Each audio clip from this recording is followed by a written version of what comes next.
It's time for number 16 in my series of comic book movie reviews, with the third entry in the first big budget blockbuster comic book movie series. And Richard Pryor's in it too, for what it's worth.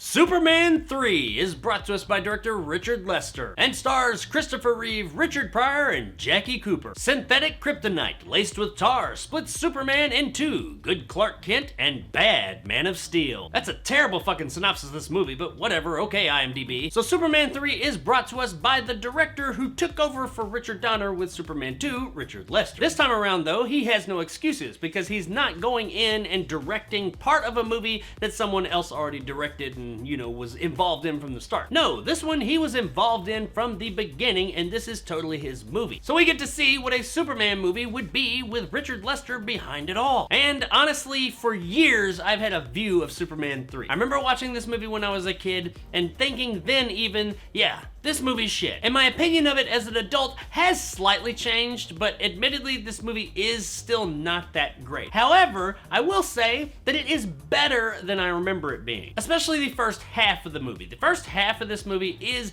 considerably better than I remember it being, but the second half is still just kind of fucking out there. Now you gotta go into this movie not thinking about the previous two Superman movies, especially the first one. You gotta go into this kind of as its own thing and understand that you are getting a version of Superman that doesn't necessarily totally line up with those movies. This is much closer to kind of a goofy, campy Superman, and you get that right out the gate. This movie lets you know what's up as soon as it starts. The whole first 5 to 8 minutes is just this long, extended, comedic slapstick scene that is very Richard Lester. Remember that scene from the original version of Superman 2 that Richard Lester directed where they're in the streets and Zod and his crew are blowing the street away and all the people are flapping around and the phone booths are falling over and people doubling over themselves, and it's just kind of hokey and funny. Well, at least they thought it was funny. You get that in the first few minutes of this movie, but just non-stop. There's nothing serious about it. There's even a part where a guy runs over a fire hydrant and somehow, I don't know, but this fire hydrant fills up his car and he can't get out.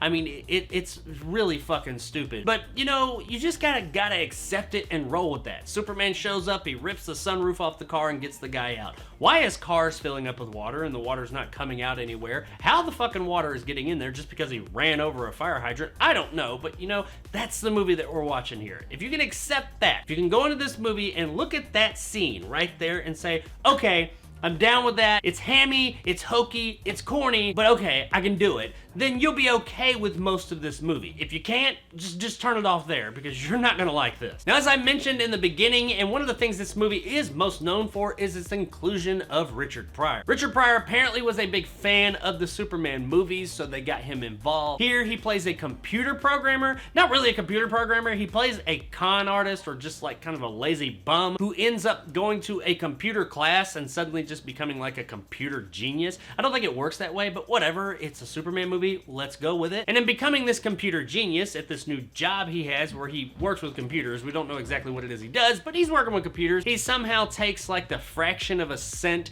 that is left off everyone's paycheck to round it up or down and routes it all to himself, getting something like $85,000 in 1 week.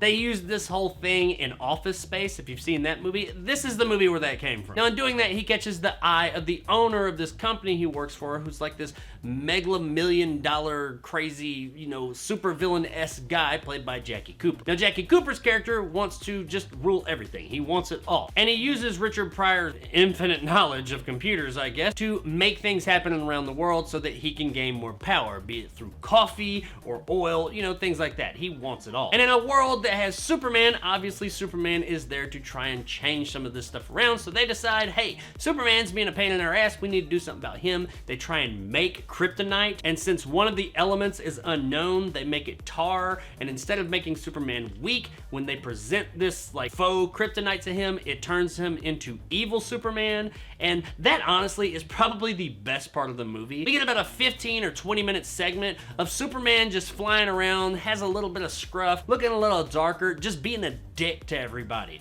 I mean, it's really, that's all it is, and it was kind of cool. It's pretty funny. Like, he goes to the Leaning Tower of Pisa and straightens it up. He goes to the Olympics where they take the flame, and it says that the guys like ran for 7 days with this flame, and right as he goes to light it, Superman just goes and blows it out. And he just goes around the world just doing dickhead things like that for no fucking reason. It's pretty fucking awesome. Now after that, one of the more odd, yet at the same time cool scenes in the movie happens. Superman has a fight with himself. Somehow, some way, we don't know, it's never explained, but it happens. Superman splits in two in a junkyard. So we got Superman and we got Clark Kent, both played by Christopher Reeve. And they start to fight. Now I understand this is supposed to like signify like an internal struggle with this evil Superman persona and who Superman actually is, but it is physically done, and it's not like an in his head thing. It is presented to us that no, he splits in two, and there are two human beings, or whatever he is, Krypton beings, whatever the fuck they are. This just in, I've been reminded that it's Kryptonians. There's two people here fighting each other to see who wins and takes over the person. It's really fucking odd,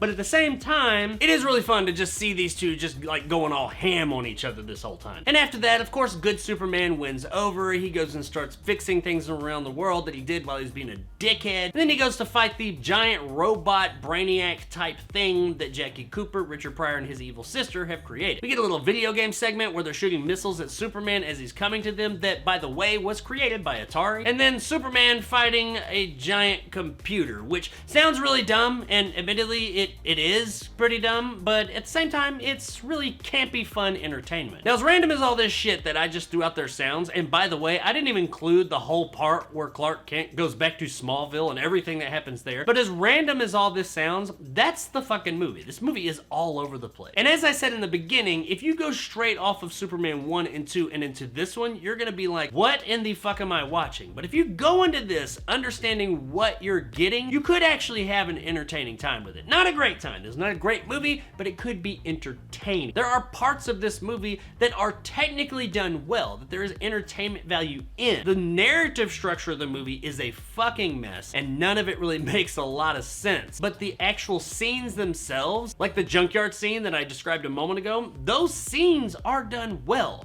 Richard Lester knows what he's doing there. It's just the story's a fucking mess. As far as tone of the film goes though, while I'm not in love with this type of slapstick kind of goofy comedy tone, it does work better here than it did in Superman 2, because Superman 2, he was taking half a movie that was already made by Richard Donner and making his half, and his half's tone was totally different. Here, the tone is consistent, so that did make the movie seem a bit more consistent. Not a bit more, like a lot more consistent. The movie is better in that way. Now, there's some other stuff that Superman 3 misses that the previous movies had as well. Gene Hackman is Lex Luthor, just not here. Hackman was apparently involved with some other projects, or he was mad with the production over the whole Richard Donner thing, depending on who you believe. Either way, he's not in this movie. We get Jackie Cooper instead. Margot Kidder as well, while she does make an appearance too, in fact, in the movie, she's not really in it. Lois Lane has an extremely limited role in this movie. She's in the very beginning, she goes on vacation, she shows up in the very end. Our love interest here is Lana Lang. And I honestly didn't hate this. While I love Margot Kidder and Lois Lane,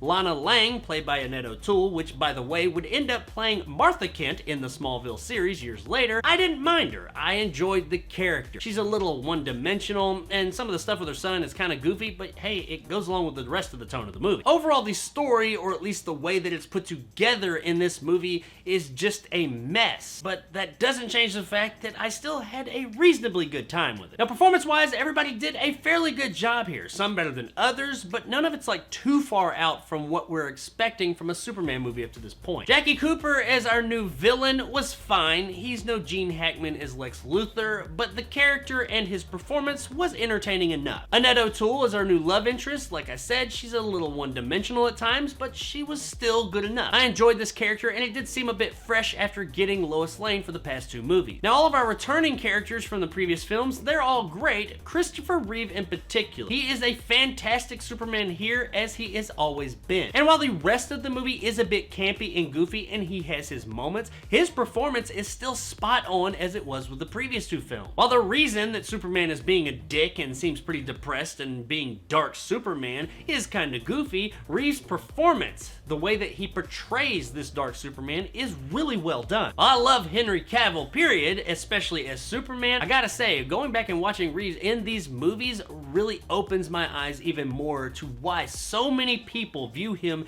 as the one and only Superman. Even in the goofiest Superman movie, the guy does a fantastic job. So overall, performance-wise, while some are definitely better than others and some of the characters are a bit light, everybody did a pretty solid job. Now in the technical department, this movie does actually fare a bit better than Superman 2 did, and a lot of that probably does come down to the fact that the production wasn't as turbulent as Superman 2. The effects are on par with the first film. We don't get as much of that goofy blue screen that we got from the last film. There is some blue screen we get. I mean, it's 1983, you're gonna get some of it, but it is better done here. It seems like they put more time and attention into this one, and they didn't rely on just straight up blue screen as much as they did with Superman 2. It seems like they actually tried to make this look more real and believable. Is it quite as awe-inspiring as it was with the first film, and still is? No, not quite as much, but it is definitely better than Superman 2. Overall, especially considering this is a 1983 movie, I think they did a pretty good job with the effects here, and the movie as a whole, even though some of it is kind of slapstick, goofy comedy, the way it looks, the technical side of things, is all pretty good here. Guys, Superman 3 is a really weird movie for me, because I recognize fully it is not a good movie, but for me to sit here and say that I didn't have a good time with it would just be a lie. I went into this movie expecting to dislike it, because that's the view I've had of it for all these years, but I was actually kind of surprised that while yeah, it's goofy, it's corny, I went into it knowing that, so I had a decent enough time with it. Is it better than the previous two entries? No, it's not, but it's not nearly as bad as I thought it was for all these years. It's got a goofy as hell mess of a story that's all over the place and really needs some focus, but the performances are all really solid and the technical aspects of the film are absolutely there. It's pretty strong in those regards. And while it definitely has quite a few trip-ups, especially in the narrative side of things, the movie is still absolutely worth checking out on streaming. Across the street.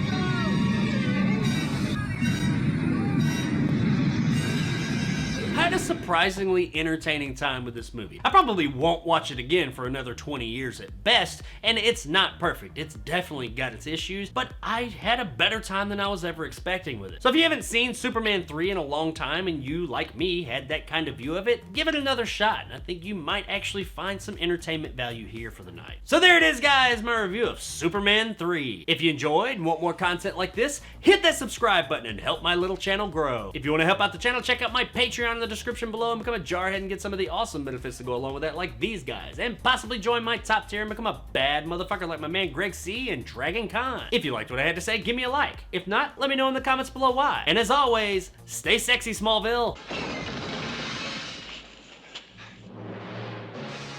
Thank you, brother. Superman 3. Watch the trees. So what's next on the comic book movie review list? Oh, okay.